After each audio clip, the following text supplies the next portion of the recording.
colocar o Humberto aqui conosco, já dividindo tela com os nossos companheiros, com a nossa bancada. Olha, ele já está ali a postos. Jarismar Pereira, eu vou deixar que você faça as honras. Humberto, boa tarde, Humberto. Boa tarde. Eu tô brincando aqui que as inscrições tinha mais de 14 mil inscritos, aí são 5 mil prefeitos. Mas você sentiu aí muita gente em Brasília. Quem conhece Brasília sabe que 14 mil pessoas tinha de fora aí de Brasília. Como é que foi esse encontro aí? Vai para lá, vai para cá, gente demais, prefeito até que tinha um bocado, mas também não estava todos. Faça um relato aí desse encontro dos prefeitos. Ô, Jarismar, boa tarde, Jarismar, Ian, todos. Veja só, eu até estive lá cobrindo na terça-feira. Eu estive lá pela manhã cobrindo. Me falaram que 14.700 e poucas inscrições, né? Uhum. Eu vou dizer para você, chama-se o Centro Internacional de Eventos, tal, que fica no setor de clubes sul, ali próximo ao Lago Sul. É um lugar muito grande que eles estão fazendo todos os anos e é um lugar em que você fica meio que, quem vai, fica meio que preso ao sistema que eles promovem, né, da Marcha dos Prefeitos. Porque é um local que o almoço para quem vai almoçar é caríssimo, né, não tem transporte, porque o ônibus não chega lá, ou você vai de táxi ou você vai de Uber. É um absurdo o local, uma muvuca do tamanho do mundo, e sabendo que R$100.000, de vereador, se eu não me engano, chegou a ser convidado R$600, vereador, não me recordo o valor, mas esse foi mais ou menos o que cada um pagou. Então, tinha aqui prefeito, vice-prefeito, vereadores, secretários, enfim, tinha gente de todo jeito. Como você ontem eu escutei um pouco, como você bem disse, é muita gente aqui, um gasto muito grande para o município. E eu tenho observado e estava conversando ontem com alguns colegas, e é sempre a mesma coisa, é sempre a história do INSS, do ISS, é sempre a questão que a prefeitura não tem condições de pagar o piso salarial dos professores, e o governo federal repassa dinheiro pouco para os municípios, então é sempre praticamente a mesma pauta todos os anos. E está lá todo mundo, todos os anos. Agora, tem um detalhe nessa marcha dos prefeitos, que é o seguinte, existe um movimento, uma frente de prefeitos das principais capitais. Essas prefeituras, as grandes prefeituras, elas não participam dessa marcha, porque existe um outro movimento que tem ganhado força, que tem como presidente, se não me engano, é o prefeito do Rio de Janeiro. E essa frente de prefeito é que tem ganhado aí essa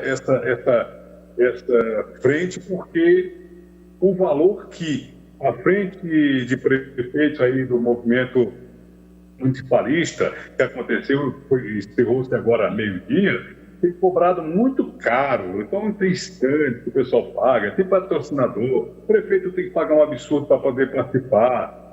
Tudo bem que vai ministro, vai presidente da República, presidente da Câmara, presidente do Senado, né? Você pode ter ali, de repente, se der a oportunidade de chegar próximo a um ministro, coisa que é difícil, muito difícil, por conta de questão de segurança, enfim, é todo mundo cercado. Eu conheço bem, porque há muitos anos eu cubro a marcha dos prefeitos. Então, eu não vejo isso com muita vantagem, não, viu? Pode até ser que você consiga ali marcar um ministro nessa época, coisa e tal, para andar a marcha dos prefeitos em Brasília. É por aí, Jarismar, que eu vejo. Ô Humberto, referente ainda envolvendo essa questão da marcha dos prefeitos, você coloca as principais reivindicações referente à PEC 66, né, ambos ali buscando emplacar com urgência essa tramitação dentro do Congresso Nacional, mas como é que os congressistas estão reagindo a essa PEC 66? O presidente Hugo Mota, inclusive, chegou a discursar durante a marcha dos prefeitos, falando de que era uma das prioridades. Ele tem pautado? Como é que os líderes partidários reagem aí diante dessas reivindicações? Ian, é porque são tantas reivindicações, tantos pedidos. E essa PEC 66, ela já vem de um longo tempo aí já sendo debatida. Eu me recordo que na marcha dos prefeitos do ano passado, ela já foi tocada no assunto lá e não foi pautada, né?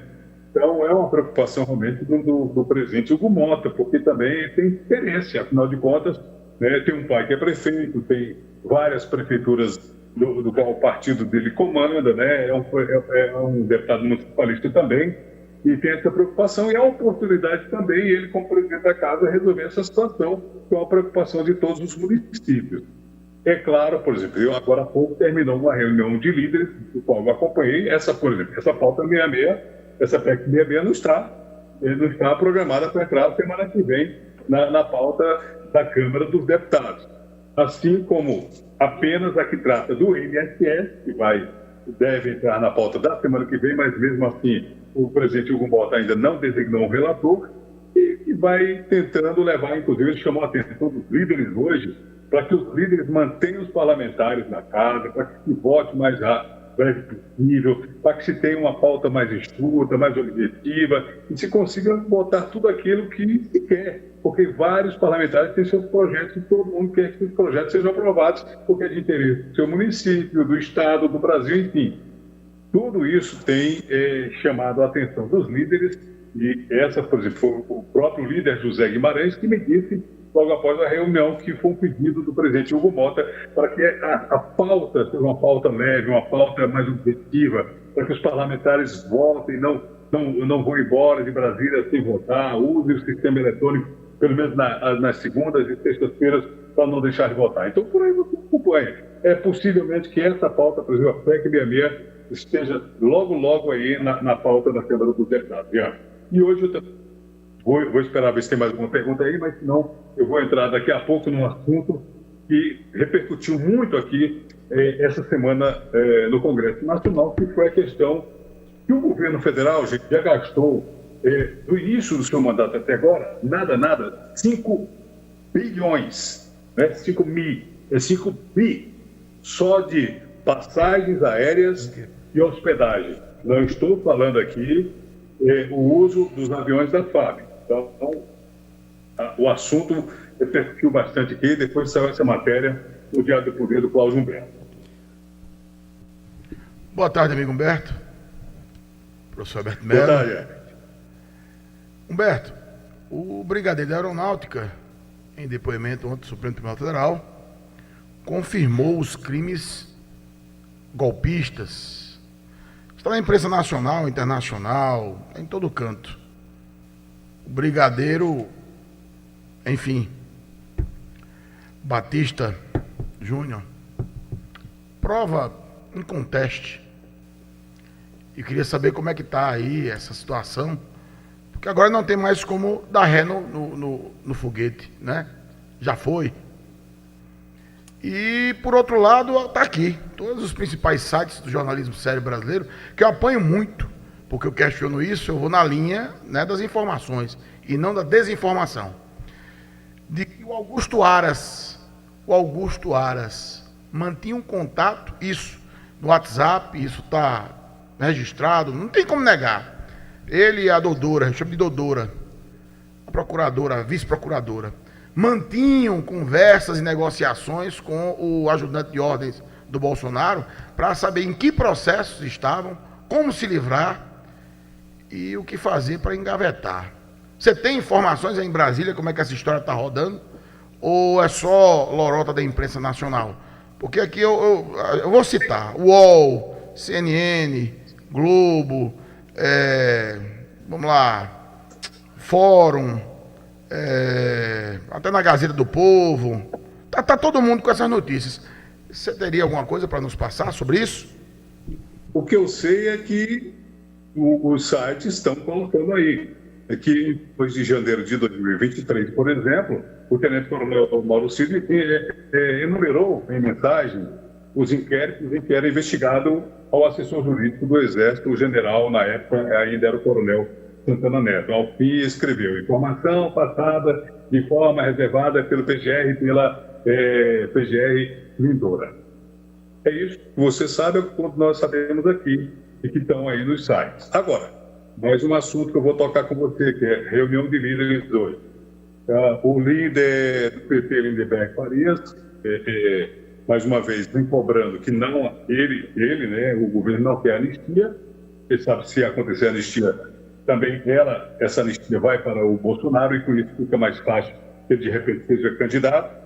Mas o líder Domingos Sávio, do PL, ele é líder da minoria do PL, ele disse que o presidente Hugo Mota disse hoje, durante a reunião de líderes, que deve-se tratar um texto diferente daquele texto que foi apresentado, porque, segundo ele, o Supremo Tribunal Federal poderá indicar inconstitucionalidade. Então, o presidente Hugo Mota está orientando para que os líderes tentem debater, faça-se um texto mais claro, um texto mais objetivo, um texto que possa, assim, anistiar de uma maneira que não varie pegando grandes figuras do que aconteceu. Enfim, já se fala, inclusive, de um grupo de trabalho, né, de um grupo de trabalho de parlamentares para discutir, uma comissão especial para discutir esse projeto.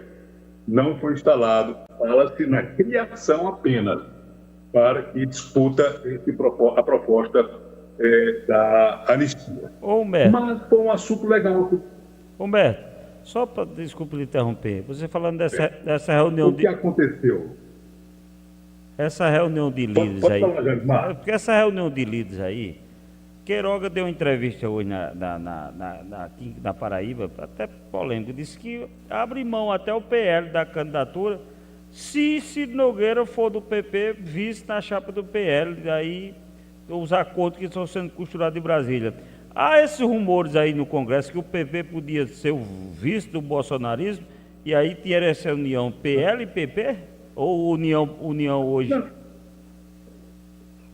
Não, aqui não, isso não foi ventilado aqui, a não ser que tenha sido ventilado a nível de partido. Porque hoje nós temos o PP e União Brasil como uma federação.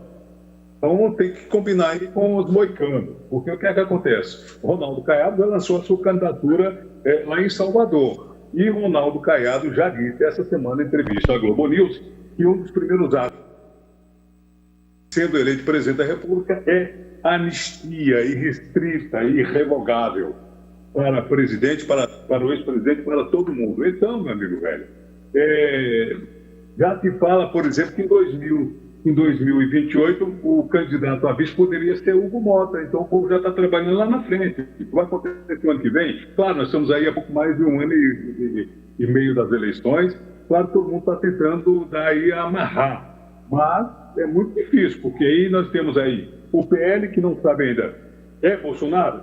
Tem um problema que está inelegível. Tem um problema na justiça correndo. É candidato, não é candidato? O governador de Goiás, Ronaldo Caiado, bem avaliado no Estado, mais de 70%, é candidato, já lançou a candidatura, então nós vamos ver. Tarcísio é candidato? Eu acredito que Tarcísio não seja candidato, a não ser que o Bolsonaro chegue para ele e fale, olha, você é o candidato, você tem que ir para o sacrifício. Eu não acredito que ele seja candidato, então não vejo ele como candidato. Então, por aí você tira como é que está a situação. Eu acho que é mais um jogo aí político, as conversas bastidores por enquanto, mas essa conversa não chegou aqui em Brasília. Falou do caso da anistia, eu vou então te contar uma coisinha, eu não sei se você já noticiou aí hoje, mas a comissão de anistia, para você ver como são as coisas, né? A comissão de anistia do Ministério dos Direitos Humanos decidiu hoje, né, por unanimidade, conceder anistia a ex-presidente Dilma Rousseff pela perseguição política e tortura que sofreu durante a ditadura militar. E ela ainda vai receber R$100 mil em prestação única, o máximo permitido, né? Aí eu pergunto para você, você acha que é justo o Congresso tentar aqui, então, resolver essa questão da anistia para o pessoal que está preso, que não pegou em arma, né, que não houve golpe, diferente, né, do que a ex-presidente, né, cometeu, né, assalto a banco, né, pegou em arma. Então, o que a gente vê hoje é que é uma briga política entre esquerda e direita. Cada um está certo, cada um é o bom da história. Então, essa historinha de anistia para lá, anistia para cá, meu amigo, farinha faria pouco, meu pirão primeiro. Então, essa historinha aqui, que um tem direito, outro não tem direito, vamos ver o que é que vai acontecer lá na frente, viu? E outra coisa, uma outra polêmica que tem rodado aqui essa semana é que o governo já gastou 5 bilhões em passagens aéreas e hospedagens, sem contar os aviões da FAB. Só para que você tenha uma ideia, o governo Lula dobrou seus gastos com viagens nos últimos 45 dias, passando de 212 milhões em abril para 423 milhões até o dia 15 agora, semana passada, somando aí nada, 5,5 bilhões desde a sua posse em 2023. Para quem acha que isso é pouco e não é nada, reflita. Uma outra coisa que anda também assombrando aí, hoje, inclusive, desde ontem, é o ministro Alexandre de Moraes e ministro do Supremo Tribunal Federal, é a conversa de que há uma grande possibilidade de sanção contra Alexandre de Moraes, e o secretário lá de Estado do Donald Trump disse que pode impor ao ministro do Supremo. O chefe do Departamento de Estado americano, Marco Rubio, disse que o governo de Donald Trump estuda implementar sanções contra o ministro. E o que é isso, gente? É que se essa sanção acontecer, ele, por exemplo, não vai poder entrar nos Estados Unidos, ele não vai poder usar cartão de crédito e bancos ele não vai poder usar, porque, por exemplo, você tem conta do Banco Brasil, o Banco Brasil tem ligação lá nos Estados Unidos, tem o problema dos cartões. Então, é uma coisa grudada na outra, né? É um elozinho grudado no outro aí. Então, inclusive, os ministros já saíram em defesa do ministro Alexandre de Moraes no dia de ontem, parlamentares do PT saíram em defesa do ministro Alexandre de Moraes. Depois, hoje pela manhã, o Globo pegou e trouxe uma informação por meio do deputado do PL, Bolsonaro, que está nos Estados Unidos, de que essa sanção poderá acontecer daqui a até entre 2 e 3 semanas. É claro que a gente tem que esperar para ver se realmente isso vai acontecer. O governo Lula já determinou no dia de hoje que o Ministério das Relações Exteriores, o Itamaraty, tome de conta dessa situação, olhe com carinho e não aceite de maneira nenhuma esse tipo de intervenção, porque, segundo ele, é uma intervenção... Agora me fugiu a palavrinha aqui. Uma intervenção de fora no Brasil. Mas isso é uma lei dos Estados Unidos e é contra aqueles que o ministro Alexandre de Moraes, por exemplo, proibiu de cidadãos, são pessoas que estão aí, brasileiros, mas que têm cidadania americana, que está por lá, e que, por exemplo, ele tirou as redes sociais dele, mandado de prisão. Então, tudo isso está dentro dessa lei. Por isso, então, que os Estados Unidos agora quer dar essa sanção aí em cima do ministro Alexandre de Moraes. Então, vamos ver se realmente isso vai acontecer ou se é apenas para fazer dar susto no ministro e no Supremo Tribunal Federal. Humberto, é por aí. Lá de Trump, o que vinha de lá para mim não surpreende nada, do cabelo vermelho. Tem que fazer o que quiser. Agora, dizer o seguinte, o golpe militar de 64, com a anistia a, por exemplo, Miguel Arraes, ou multas, para um monte de gente que foram, Fernando Henrique Cardoso, Severino Dantas também recebeu indenização aqui. Comparar com o cara que destruíram os 3 patrimônios, o patrimônio público você está aí nele, um congresso, o outro, não é no mínimo dizer que fizeram uma luta contra o regime militar. Agora, quebrar patrimônio público, não é comparar a anistia de um com Jesus Cristo com Zé Buchudo, não? Não, Jarismar, o problema não é a quebradeira, Jarismar. O problema é que essas pessoas que entraram, que quebraram, quem quebrou tem que ser punido, não é? Quem armou tem que ser punido. Agora, você punir quem não fez nada disso, como está acontecendo, aí você há de convir comigo que é complicado. Então, é investigar um por um, né, e começar lá na justiça comum até chegar ao Supremo. Mas está dentro do Supremo que não seria o local ideal para a investigação. Esse é o problema, essa é a reclamação dos parlamentares, por isso que eles querem a tal da anistia. Mas essa anistia não é irrestrita. A anistia seria para algumas pessoas, não são para todas as pessoas. sobre aquelas que não cometeram crime. É bom a gente deixar bem claro aqui. Ô Humberto, outro assunto que também repercutiu muito em Brasília nas últimas semanas, não só nesta semana, é a questão do INSS. E aí, todos os dias saem notícias, informações de que a CPI do INSS já conquistou ali mais de 200 assinaturas, 220 assinaturas. E aí, essa CPI vai sair, não vai sair? O que é que está faltando? Quais são aí os comentários dentro do Congresso Nacional? Boa lembrança, Ian. Realmente, ontem o senador Gabriel Colombre, que é o presidente do Congresso Nacional e do Senado, foi cobrado em plenário. E ele disse no dia de ontem que deve convocar sessões do Congresso, ou a sessão do Congresso, para a semana que vem, talvez dia 28 ou dia 29, estou aqui, inclusive, olhando o calendário, para um dos assuntos, não é só especificamente para ler a criação da CPMI, não. Vai ter os projetos e votações.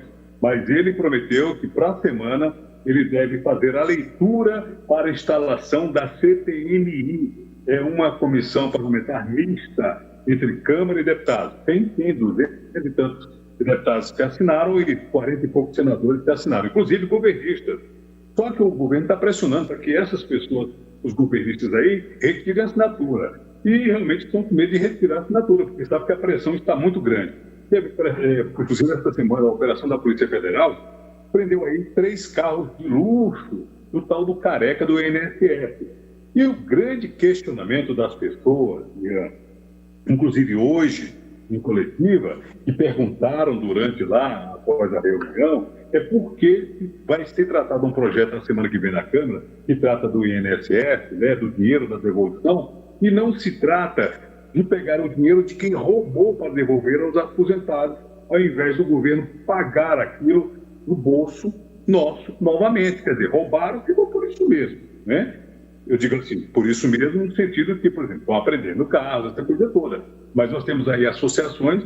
Como é que essas associações vão devolver o dinheiro? E a gente não está vendo nenhum tipo de cobrança por parte do governo. E seria, assim, pegar o dinheiro dessas associações, devolver, sim, para os aposentados. O meu pai, por exemplo, teve valores descontados na sua aposentadoria. Então, quem aí que já observou, né, já pediu para alguém ver, se você não dá conta, pede para um filho, pede para um banco, né? Olha, dá uma olhadinha para mim aí, será que descontaram? E vê como é que você vai pegar esse dinheiro de volta. Não deixe, não.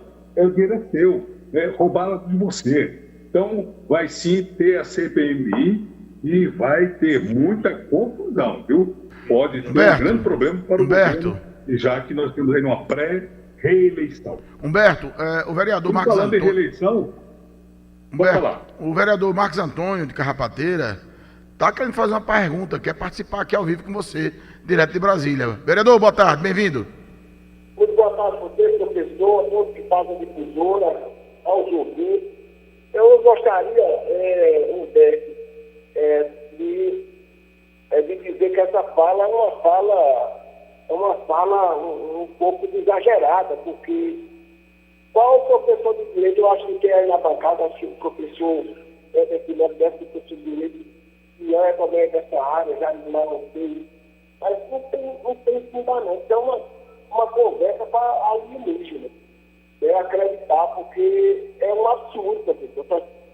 Fala desse nosso amigo de Brasília, Humberto, eu peço perdão por dizer dessa forma, porque é uma coisa para não se acreditar, que a gente está escutando isso, uma pessoa de Brasília, um radialista, jornalista, tem informado, dizer que existe essa possibilidade de ter uma intervenção no sentido de trazer sanções ao ministro da Corte brasileira. Nem se o Brasil tivesse ter uma ditadura, a gente poderia, com a intervenção dos Estados Unidos, como já teve, a gente poderia viver isso assim, de forma aberta. Então, é um verdadeiro absurdo essa fala aqui, ó. Eu lamento dizer isso. Muito obrigado e uma boa tarde. Humberto, está conosco? Humberto está conosco? Pode falar, Humberto. Eu não consegui entender o que ele falou. Eu entendi que ele falou assim, é um absurdo o que eu falei, porque como se eu não estivesse entendendo, é isso? Foi exatamente por aí. Ele se refere a quê? Não, se A referiu... questão da anistia dos outros Foi um mix geral. Um mix Foi geral. isso. Foi Você não acredita? Meu amigo, se você não acredita, então eu vou fazer. Cada um acredita no que acha, no que escuta, no que vê, né? A gente tem que realmente ver e tem que ouvir várias opiniões, não é só a opinião de um, né? A gente sabe o que aconteceu. É bom a gente ler e ter mais cuidado, né? Mais 32 minutos na cidade de Cajazeiras. A gente vai ficando por um rápido intervalo comercial, mas já agradecemos a sua participação, sua disponibilidade diretamente de Brasília e deixamos aqui, evidentemente, o espaço aberto para que possa acrescer algo mais que esteja aí movimentando a capital federal. Só para acrescentar aqui para o vereador, que realmente, vereador, não aconteceu aqui nenhum tipo de golpe de Estado, não, viu, vereador? O que aconteceu aqui em Brasília foi muita baderna. Se houve uma tentativa de golpe, isso vai determinar a justiça. Não sou eu, nem muito menos quem está aí do outro lado imaginando. Não sou eu que vou determinar se houve ou não uma tentativa de golpe. Isso quem vai dar o veredito no final será o Supremo Tribunal Federal. E nem era para estar sendo julgado lá no momento, era a primeira instância, depois daqui para lá. Então, por aí o senhor tira como é que estão andando das coisas. Então, vereador, se teve uma tentativa de golpe, bom, pelo menos armas não se teve por aqui, né? Diferentemente de uma época bem atrás aí, onde vários políticos, né, de esquerda se envolveram com armamento. Então, fica o seu critério aí para você decidir realmente o que é uma tentativa armada ou não de golpe, ou uma tentativa de combater realmente o governo na época da ditadura. Então, a gente dá a informação que a gente tem, e a gente acredita naquilo que a gente escuta, o que é bom para a gente ou não. É assim, a vida é feita assim. É por isso que a gente está aqui para dar informação. Não sou eu do lado direito, não sou eu do lado esquerdo, não sou eu aqui para defender ninguém. Um grande abraço para todos vocês, um bom final de semana, gente. Obrigado, Humberto, para você também. Boa tarde, Humberto. Vamos para um rápido intervalo. Na volta, secretária de Desenvolvimento Humano de Cajazeiras, Juliana Suassuna, já se encontra conosco na Superdifusora. Um rápido intervalo, a gente volta já. Difusora, não há distância que